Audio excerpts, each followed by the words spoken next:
Police శాఖలో home guard ఉద్యోగం అంటే నెలకు 24,000 రూపాయల జీతం ఉంటుంది. అలాంటిది కీలకమైన అవినీతి నిరోధక శాఖలో విధులు నిర్వహిస్తూ విజయనగరానికి చెందిన హోంగార్డ్ శ్రీనివాసరావు కోట్ల రూపాయలు అక్రమంగా సంపాదించాడు.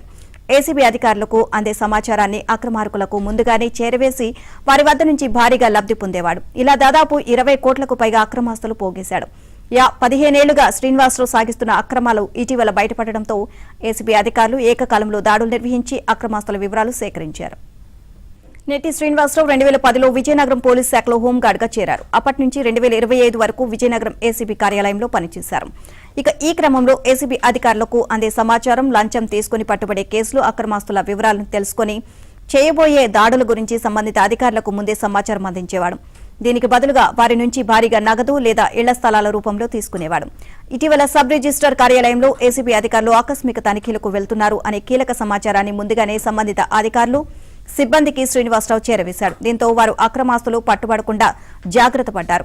ఏసీబీ అధికారులకు అనుమానం వచ్చి శ్రీనివాసరావు కదలికలపై నిఘా పెట్టారు.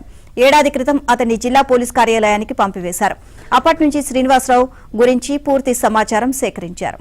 విశాఖలోని పెందుర్తి, గోపాలపట్నంతో పాటు శ్రీనివాసరావు నివాసం ఉంటున్న విజయనగరం, గోకపేట స్వగ్రామం, గుర్ల మండలం, నడువూరులో ఏసీబీ, డీఎస్పీ ఆధ్వర్యంలో ఏకకాలంలో తనిఖీలు చేపట్టారు. ఈ తనిఖీల్లో స్థిరాస్తులకు సంబంధించి పలు కీలకమైన డాక్యుమెంట్లు, ఖరీదైన ఇళ్ల స్థలాలు, పత్రాలు, 23.50 సెంట్ల వ్యవసాయ భూమి, 166 గ్రాముల బంగారం, వెండి వస్తువులు, 60,000 నగదు, 7 లక్షల రూపాయల బ్యాంకు బ్యాలెన్స్, కారు, ద్విచక్ర వాహనాన్ని గుర్తించారు.